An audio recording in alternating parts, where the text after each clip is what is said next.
Saudara yang terkasih, selamat pagi, berkah dalam. Sudah kita memberi senyum hari ini, Minggu 13 Desember 2020, hari Minggu Advent yang ketiga. Mari kita awali permenungan kita hari ini dengan tanda kemenangan Kristus. Dalam nama Bapa dan Putra dan Roh Kudus. Amin. Bacaan Injil diambil dari Injil Yohanes bab 1 ayat 6-8. Dilanjutkan 19 sampai 28. Salam sukacita, semoga saudaraku semua dalam keadaan sehat dan jangan lupa untuk selalu bahagia.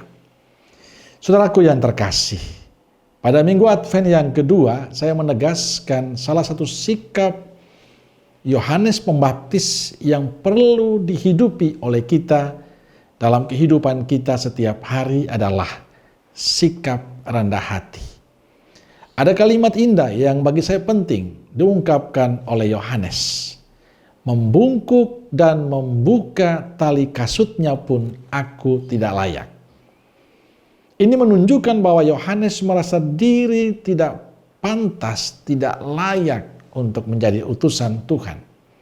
Atau ungkapan Yohanes lain yang menarik, ia harus semakin besar, tetapi aku harus makin kecil. Yohanes merendahkan diri di hadapan Tuhan karena dia tahu diri bahwa bukan dia yang menjadi tujuan dari semua pelayanan dan perutusannya, dari semua kesaksian hidupnya, tapi Kristus. Dia hanyalah utusan Allah yang memperkenalkan Yesus. Dan hari Minggu Advent ketiga ini kita kembali disuguhkan dengan kisah hidup Yohanes Pembaptis yang bagi saya menarik. Tapi poin yang menjadi penegasan dalam pemenungan kita hari ini adalah soal kesaksian hidup Yohanes Pembaptis. Dalam bagian awal Injil hari ini ditampilkan tugas perutusan Yohanes. Ia datang sebagai saksi untuk memberi kesaksian tentang terang, supaya oleh dia semua orang menjadi percaya. Yohanes mengatakan dengan jelas bahwa dia bukan terang itu. Ia hanya memberikan kesaksian tentang terang itu. Dia dengan jujur mengakui bahwa dia bukan Mesias, bukan Elia, bukan Nabi. Yohanes mengatakan dia hanyalah suara orang yang berseru-seru di padang gurun. Luruskanlah jalan Tuhan. Tugasku menghimbau agar jalan bagi Tuhan diluruskan. Yohanes Pembaptis adalah orang yang sangat populer zaman itu. Ia mampu menarik banyak orang. Dan banyak yang simpatik dengan pewartaannya. Dengan kehidupannya yang sederhana dan dengan sikap rendah hatinya yang terus dibangun oleh dia. Ini semua membuat banyak orang datang mendengarkan dia dan memberi diri dibaptis. Dia seorang pengkhotbah ulurm. Dia sangat tenar. Karena ketenaran itu bisa saja dia mengatakan saya adalah sang terang. Namun itu semua tidak dilakukan oleh Yohanes. Dia tetap menunjukkan bahwa bukan dirinya, tapi sang terang yang sejati, yakni Kristuslah yang dituju. Saudaraku terkasih, tindakan kenabian Yohanes telah memberikan contoh indah untuk kita. Kesaksiannya telah menggerakkan banyak orang di Yerusalem datang mendengarkan dia dan memberikan diri dibaptis. Mereka datang mendengarkan dan memberikan diri dibaptis karena kesaksian hidup Yohanes yang baik dan menarik. Lalu sekarang bagaimana dengan kita? Kita semua sudah dibaptis menjadi murid Kristus.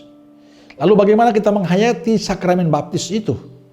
Saudaraku, kita dipanggil untuk memberikan kesaksian tentang Yesus dalam kehidupan kita. Kita tidak hanya menjadi orang rendah hati, tapi hari ini kita diingatkan bahwa menghadirkan hidup kita secara total menjadi tanda yang menunjukkan pada Tuhan, bukan pada diri kita.